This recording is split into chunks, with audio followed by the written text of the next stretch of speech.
तूने 6 महीनों से घर का किराया नहीं भरा है। चल अब निकल मेरे घर से। ऐसे बेरहम मत बनिए चाचा, मैं आपका सगा भतीजा हूँ, मुझ पर थोड़ी तो दया कीजिए। रिश्तेदारी का रोना मत रो, मैं बस पैसों से रिश्ता रखता हूँ। या तो मुझे पैसे दे या मेरा घर खाली कर। कहाँ से लाऊं मैं पैसे? लगातार बारिश के कारण मुझे कहीं काम नहीं मिल रहा है। बस बहुत हुआ, अब मैं तुझे अपने घर में नहीं रहने दूंगा। इतना बोलकर हरिराम कुंदन और उसकी पत्नी रमा को भरी बारिश में निकाल बाहर करता है। कुंदन और रमा बारिश में भीगते हुए पूरे गांव भर में घूमते हैं। कुंदन, मुझे तो कभी कभी लगता है हरिराम, चाचा आपके सगे चाचा हैं ही नहीं, वो तो आपके साथ गैरों से भी बुरा व्यवहार करते हैं। ऐसा नहीं है रमा, उन्हें बस पैसों का मोह है। इस पूरी दुनिया में एक वही मेरे अपने हैं। हम कब तक ऐसे बारिश में भीगते रहेंगे? दोनों बातें करते करते जंगल पहुंचते हैं।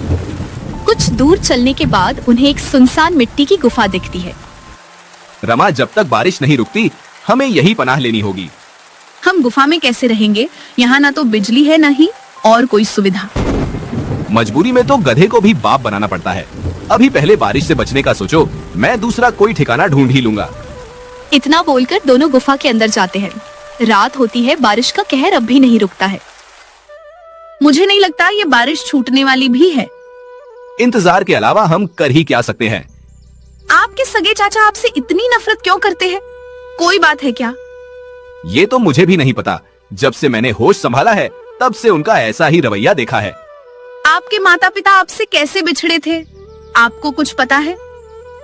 नहीं, जब भी चाचा से इस बारे में कुछ पूछता हूँ वो मुझे डांट देते हैं। अच्छा रमा, तुम यही रुको, मैं खाने का कुछ जुगाड़ करके आता हूँ। इतना बोलकर कुंदन जंगल में खाने की तलाश करने निकल पड़ता है। काफी देर चलने के बाद उसे जंगली फल और सब्जियों का पेड़ दिखता है, जिसे देखकर उदास कुंदन के चेहरे पे अलग सी चमक आ जाती है। अरे वाह, यहाँ तो फल और सब्जियाँ दोनों है। कुंदन खुश होकर फल और सब्जियाँ तोड़ने आगे बढ़ता है। तभी उसकी नजर वहीं पेड़ के नीचे बैठे एक बूढ़े व्यक्ति पर पड़ती है, जो कमजोरी की हालत में भीग रहा होता है। बाबा, आप कौन है और यहाँ क्यों भीग रहे हैं? दूर हो जा मुझसे, मेरे पास मत आना। ये आप क्या कह रहे हैं? नहीं नहीं, मैंने कुछ नहीं किया, मुझे कुछ मत करना। बूढ़े बाबा कुंदन को देखकर घबरा जाते हैं और बड़बड़ाते हुए वहाँ से भाग जाते हैं। फिर कुंदन कुछ फल और सब्जियां तोड़कर वापस गुफा में जाता है। उसे खोया खोया देख रमा उससे पूछती है, क्या हुआ जी? आप जब से आए हैं कुछ खोए खोए से लग रहे हैं, कुछ हुआ है क्या? मैंने जंगल में एक बूढ़े बाबा को देखा। वो बहुत डरे हुए थे और काफी कमजोर भी लग रहे थे। धीरे धीरे करके कुंदन रमा को सारी बात बताता है। मुझे लगता है वो कोई सरफिरा होगा। आप ज्यादा सोचिए मत, आए दिन ऐसे सरफिरे अक्सर कहीं न कहीं मिल ही जाते हैं। पता नहीं क्यों मुझे कुछ अजीब सा लग रहा है। ऐसा लग रहा है जैसे मैं किसी बात से अनजान हूँ। यह सब आपका वहम है। अच्छा, मैं खाना बना देती हूँ, भूख के मारे आप कुछ भी सोच रहे हैं। इसके बाद रमा लकड़ियां जलाकर खाना बनाती है। कुछ देर बाद दोनों सुकून से खाना खाते हैं। मानना पड़ेगा रमा, तुम्हारे हाथों में तो जादू है जादू। कितना स्वादिष्ट खाना बनाती हो। पूरे दिन का दुख रमा के हाथ का खाना खाकर एक पल में दूर हो जाता है। दोनों खाना खाकर सो जाते हैं। अगली सुबह होते ही कुंदन बड़ी उम्मीद लेकर अपने चाचा हरिराम के घर जाता है। चाचा, मुझे कुछ दिन की मोहलत दे दीजिए, मैं आपका सारा किराया दे दूंगा। अब कुछ नहीं हो सकता है, मैंने वो घर बेच दिया। चाचा, आपने ऐसा क्यों किया? वो घर ही हमारे रहने का एकमात्र ठिकाना था। अब मैं अपनी पत्नी को लेकर कहाँ भटकूंगा? तू समझ, ये तेरी परेशानी है। मुझे रिश्तों की नहीं, पैसों की बोली समझ आती है। कोई इतना कठोर कैसे हो सकता है? अपने इकलौते भांजे को इतनी तकलीफ में देखकर आपका दिल नहीं पसीजता। तेरी ये मजाल, मुझसे जुबान लड़ाने की हिम्मत कैसे की तूने? चला जा मेरे घर से, नहीं तो मैं तुझे धक्के मार के निकालूंगा। जा रहा हूँ, पर चाचा एक बात याद रखना, सबको अपने किए का फल भुगतना होता है।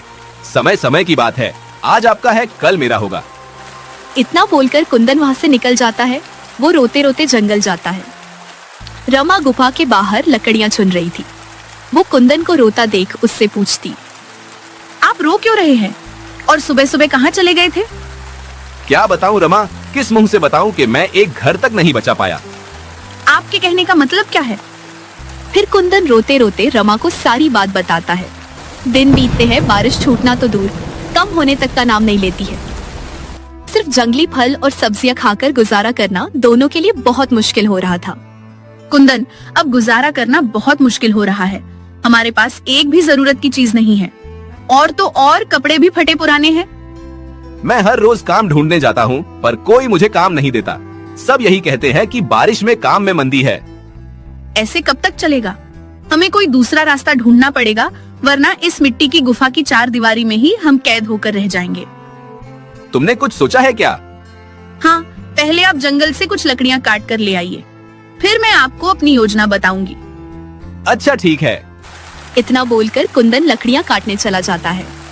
जैसे ही वो लकड़ियां काटना शुरू करता है, वहाँ बूढ़े बाबा आ जाते हैं। मुझे बहुत भूख लगी है, कोई मुझ भिखारी की मदद करो। अरे बाबा आप। बूढ़े बाबा उसे देखकर फिर से डरने लगते हैं। मुझे कुछ मत करना, मुझे कुछ मत करना। आप डरिए मत, मैं आपको कोई हानि नहीं पहुंचाऊंगा। पहले आप शांति से बैठिए। कुंदन के प्यार से समझाने पर बूढ़े बाबा शांत होते हैं और पेड़ के नीचे बैठ जाते हैं। बाबा, मैं आपके लिए कुछ खाने को ले आता हूँ, आप यही रहना, कहीं जाना मत। इसके बाद कुंदन फल लेने चला जाता है। कुछ देर बाद वो एक टोकरे में फल लेकर आता है। बूढ़े बाबा फल देखते ही टूट पड़ते हैं और ऐसे खाते हैं मानो जैसे कई दिनों से भूखे हों। बाबा, आप कौन हैं और कहाँ से आए हैं? मुझे नहीं पता, मुझे अपनी पहचान नहीं पता है। मैं अपने बारे में कुछ नहीं जानता।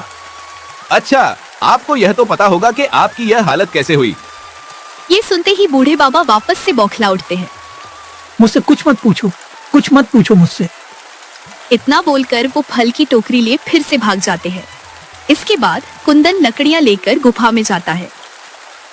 अरे वाह, लकड़ियाँ ले आए आप। अब तो कहो, इससे क्या करने वाली हो? कल सुबह आपको पता चल जाएगा। रमा सारी लकड़ियां जो गीली होती है उसे एक कोने में सूखने के लिए रख देती है। पूरी रात लकड़ियां सूखती रहती है। अगली सुबह सूरज की पहली किरण निकलते ही रमा लकड़ियां जलाकर ढेर सारा खाना बनाती है। बाप रे, इतना सारा खाना हम 2 लोगों के लिए कुछ ज्यादा नहीं है रमा। यह खाना हमारे लिए नहीं बल्कि पूरे गांव के लिए है। पूरे गांव के लिए? मैं कुछ समझा नहीं। मैंने यह खाना जंगली सब्जियों से बनाया है। मैं सोच रही थी कि हम इस मिट्टी की गुफा में अपनी एक रसोई खोलें। तुम्हें लगता है हमारा यह काम चलेगा? कोशिश करने में क्या हर्ज है? चल पड़ा तो हमारी किस्मत बदल जाएगी, और नहीं चला तो कौन सा हमारा कोई नुकसान होगा। कह तो तुम सही रही हो। ठीक है, इस काम में मैं तुम्हारे साथ हूँ। रमा और ज्यादा खाना बनाने लगती है और कुंदन उसकी मदद करता है। कुछ देर बाद खाना बनकर तैयार होता है और वे दोनों गुफा के दहलीज पे खड़े होकर बारिश छूटने की राह देखने लगते हैं। खाना तो बन गया, लेकिन हम इसे लोगों तक कैसे पहुंचाएंगे? बारिश तो छूटने से रही, अब हमें ही लोगों तक जाना होगा। इसके बाद दोनों ठेले में खाने का डब्बा भरकर गांव की ओर निकल पड़ते हैं। रास्ते में उन्हें 2 आदमी छाता लिए चलते हुए दिखते हैं। अरे भाई, क्या तुम दोनों हमसे यह खाना खरीदोगे? बहुत स्वादिष्ट है। हाँ, और दाम भी कम है। तुम दोनों पागल तो नहीं हो गए हो ना? हमारी मति मारी गई है क्या, जो हम पैसे खर्च करके खाना खरीदे? हाँ वही, हमारे घर पे खाना बनता है, कौन सा इस खाने में कोई अलग स्वाद आएगा। हमारे काम का वक्त हो रहा है, सुबह सुबह हमारा वक्त बर्बाद मत करो, हटो यहाँ से।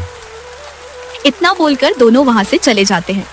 इसके बाद रमा और कुंदन गांव भर में घूमते रहते हैं, पर कोई उनसे खाना नहीं खरीदता। शाम होती है, दोनों निराशा लिए गुफा में वापस आते हैं। मुझे नहीं लगता कोई हमसे खाना खरीदेगा। आखिर सबके घर में खाना बनता ही है, तो कोई पैसे क्यों ही खर्च करेगा। इतनी जल्दी हार मत मानिए, कोई न कोई तो जरूर खरीदेगा, आज नहीं तो कल सही। रात होती है, दोनों वहीं खाना खाकर सो जाते हैं। सुबह होते ही दोनों फिर से खाना बेचने निकलते हैं। बारिश में भीगकर घूमते घूमते सूरज ढल जाता है, पर एक भी खाने का डब्बा नहीं बिकता। ऐसे ही दूसरा दिन बीता और फिर तीसरा। अब तो कुंदन की उम्मीद मर चुकी थी। रोज रोज कितना सारा खाना बर्बाद हो रहा है, अब हमें यही रुक जाना चाहिए। पर कुंदन, हमारे पास और कोई रास्ता भी तो नहीं है। मुझसे अब नहीं होगा, मैं जा रहा हूँ। इतना बोलकर कुंदन मुंह लटकाए वहां से चला जाता है। शाम होती है। रमा खाली हाथ गुफा लौटती है। उसे खाली हाथ देखकर कुंदन उससे पूछता है, अरे रमा, खाने की थैली कहाँ है? फेंक आई क्या? नहीं नहीं, मैंने तो सारा खाना बेच दिया। मैं नहीं मानता। जो काम हम मिलकर 3 दिनों में भी कर पाए, वो तुमने अकेले कुछ घंटों में ही कर दिया। आप बस देखते जाइए कैसे हमारी गाड़ी पटरी पे वापस चलती है। तुम्हारी यह पहेलियां तो मेरे समझ के ही बाहर है। अब रात होती है। दोनों खाना खाकर सो जाते हैं। अगली सुबह बारिश रुकती है और गुफा के बाहर 2 आदमी आकर उन्हें आवाज देते हैं। अरे ओ कुंदन भाई, हम खाना लेने आए हैं। भाभी जी हमें खाना दीजिए, बहुत भूख लगी है। रमा और कुंदन गुफा के बाहर निकलते हैं। अरे वाह, बारिश रुक गई और तो और ग्राहक भी आए हैं। आज सूरज किस दिशा से उगा है? आज का सवेरा हमारे लिए नई खुशियां लाया है। आइए, आप दोनों गुफा के भीतर आइए। दोनों ग्राहक उनके साथ गुफा के अंदर जाते हैं। रमा उन्हें एक प्लेट में खाना लगा कर देती है। दोनों बड़े चाव से खाना खाते हैं और रमा की तारीफ करने लगते हैं। वाह बहन, मैंने आज तक इतने स्वादिष्ट पकवान नहीं खाए। पेट भर जाने पर भी मन नहीं भरता। मुझे तो और एक प्लेट चाहिए। दोनों एक एक प्लेट खाना और लेते हैं। फिर खाना खत्म करके रमा को पैसे देकर चले जाते हैं। उनके जाते ही कुंदन हैरान होकर रमा पे सवालों की बौछार कर देता है। कल तक जो हमारे खाने की तरफ देख भी नहीं रहे थे, आज वो पैसे देकर खाना खाने आए थे।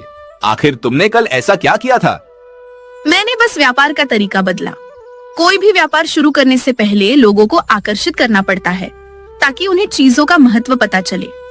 रमा, साफ साफ शब्दों में बताओ ना, मुझे तुम्हारी यह गोल गोल बातें समझ नहीं आती है। अरे बाबा, मैंने उन्हें कल खाना मुफ्त में दे दिया था। खाना फेंकने से अच्छा था कि किसी का पेट भर जाए। अच्छा, फिर क्या उन्हें खाना अच्छा लगा, स्वाद की कीमत पता चली और आज वो खाने की लालसा में खींचे चले आए। दोनों के चेहरे पे मुस्कान आती है। अब हर रोज गुफा में ग्राहक खाने के लिए आने लगे थे। मिट्टी की गुफा के अंदर की रसोई पूरे गांव में जोरों शोरों से चल रही थी। बारिश का भी प्रभाव कम हो गया था।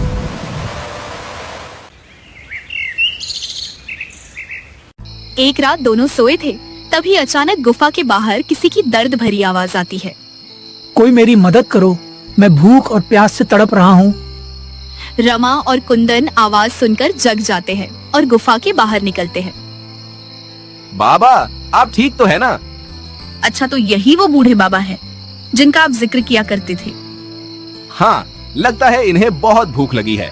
बाबा, आइए हमारे साथ। दोनों बाबा को गुफा के अंदर लेकर जाते हैं। बाबा खाना खाकर सुकून भरी नींद सो जाते हैं।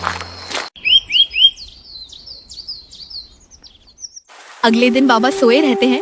तब रमा और कुंदन बाजार कुछ ताजी सब्जियां खरीदने जाते हैं।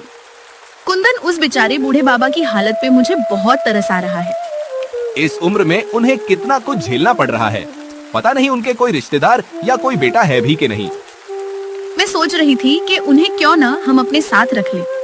वैसे भी कोई उनकी खबर लेने नहीं आता। मुझे नहीं लगता किसी को उनकी फिक्र होगी।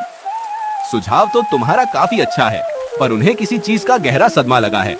कहीं वो वापस से बौखला उठे तो तुम डर जाओगी। ऐसा कुछ नहीं होगा। हम दोनों मिलकर उनका ध्यान रखेंगे। देखना, वो जल्दी ठीक हो जाएंगे। दोनों बूढ़े बाबा की दिन रात सेवा करने लगे थे, जैसे वो उनके ही अपने हो। दिन ब दिन रसोई की कमाई में अधिक मुनाफा हो रहा था, जिससे दोनों ने गांव में एक घर खरीद लिया और वहीं रहने लगे। अब वे उस गुफा को ढाबे की तरह इस्तेमाल करने लगे थे। अब मुझे अपनी किस्मत से कोई शिकायत नहीं। भगवान ने हमें सारी खुशियां एक साथ ही दे दी है। हमारे घर अब लक्ष्मी का भी वास है और एक बड़े बुजुर्ग का भी। तुम दोनों मेरे लिए किसी फरिश्ते से कम नहीं हो। मुझे अपनी पहचान याद नहीं है। ऐसी हालत में भी तुम दोनों ने मुझे सहारा दिया। आप ऐसे परायों वाली बातें ना करें। हम दोनों ने तो आपको अपना बुजुर्ग माना है। भगवान तुम दोनों की जिंदगी खुशियों से भर दे। मेरी तो बस यही प्रार्थना रहेगी हमेशा। तीनों बहुत खुशी खुशी एक परिवार की तरह रह रहे थे। अब कुंदन और रमा गांव के धनी व्यक्तियों में से एक हो चुके थे। उनकी तरक्की देख कुंदन के चाचा चाची की नीयत पलटी और दोनों ने कुंदन और रमा को खाने पे बुलाया। क्या बात है चाचा, आज बड़ा दुलार आ रहा है अपने भतीजे पे। ये क्या कुंदन, अब भी अपने चाचा से नाराज है? पुरानी बातें भूल जा, आज हम रिश्तेदारी की नई शुरुआत करते हैं। हाँ बेटा, हमसे जो भूल हुई उसे माफ कर दे। हमें अपनी गलती का पछतावा है। कोई पछतावा वगैरह नहीं है इस बुढ़िया को। आज हमारे पास पैसे आते तो दोनों गिरगिट की तरह रंग बदल रहे हैं। क्या सोच रही हो रमा बेटी? कुछ भी तो नहीं। तो आओ अब साथ बैठकर खाना खाते हैं और सारे गिले शिकवे मिटाते हैं। हाँ बस थोड़ी देर रुकिए, एक बूढ़े बाबा भी आए हैं हमारे साथ। वो बाहर ही है, मैं उन्हें अंदर बुला लेता हूँ। कुंदन, तुम्हारा मेहमान मतलब हमारा भी मेहमान। चलो मैं भी साथ चलता हूँ। इसके बाद हरिराम कुंदन के साथ घर के बाहर निकलता है। बाहर बूढ़े बाबा चौखट पे बैठे हुए थे। हरिराम उन्हें देखते ही घबरा जाता है। उसके चेहरे की हवाइयां उड़ जाती हैं और बूढ़े बाबा फिर से डर जाते हैं। ये वही है, मुझे सब याद आ गया, ये वही शैतान है। इतना बोलकर बूढ़े बाबा वहाँ से भाग जाते हैं। कुंदन और रमा भी उनके पीछे भागकर घर पहुँचते हैं। उनके बार बार पूछने पर भी बूढ़े बाबा कुछ नहीं बताते। 2 दिन खुद को कमरे में बंद करने के बाद आखिरकार बूढ़े बाबा बाहर निकलते और कहते, वो हरिराम पापी है, उसके लालच ने मेरी दुनिया बदल दी। क्या हुआ था बाबा? आखिर चाचा ने ऐसा क्या किया था आपके साथ? मैं एक गांव का खानदानी ठाकुर था। वो हरिराम मेरा नौकर हुआ करता था। एक दिन उसने धोखे से मुझे एक खतरनाक बूटी पिला दी थी, जिससे मेरा दिमाग फिर गया था। अच्छा, तो इसीलिए आपको सब सरफिरा कहते थे। सिर्फ इतना ही नहीं, उसने मेरी जायदाद हड़पी, उसके साथ साथ मेरे एक लौते बेटे को भी मुझसे दूर कर दिया। अब मुझे समझ आ रहा है, वो हरिराम कुंदन के साथ इतना क्रूर व्यवहार क्यों करता था। रमा, कहीं तुम यह तो नहीं कहना चाहती कि मैं इनका बेटा हूँ, जिसे उस हरिराम ने अपने फायदे के लिए चुरा लिया था? हाँ, वरना आप ही सोचिए, कोई भी चाचा अपने एक इकलौते भतीजे के साथ इतनी ज्यादती कैसे कर सकता है। बेटा तू मेरा बेटा है, तू एक ठाकुर खानदान का चिराग है। मैं उस हरिराम को नहीं छोड़ूंगा। उसने मेरे पिता की जिंदगी बर्बाद कर दी, मुझसे मेरा हंसता खेलता बचपन छीन लिया। अब कुंदन बिना एक क्षण की देरी किए हरिराम के घर मुखिया को लेकर जाता है। हरिराम अपने घर में जल्दी जल्दी अपना सामान बांध रहा होता है। अरे जल्दी करो भाग्यवान, हमारे अतीत ने हमारे दहलीज पे दस्तक दे दी है। अब हमें ये गांव भी छोड़ना होगा। इतनी जल्दी भी क्या है, पहले हमसे छीना हमारा सब कुछ वापस तो दे दो। कुंदन और उसके पिता मुखिया को सब सच सच बताते हैं। मुखिया अपना फैसला सुनता है और हरिराम ने आज तक जो कुछ भी कुंदन के पिता से चुराया था वो सब उन्हें वापस मिल जाता है। हरिराम और उसकी पत्नी कुंती अपने किए की सजा भुगतते हैं और एक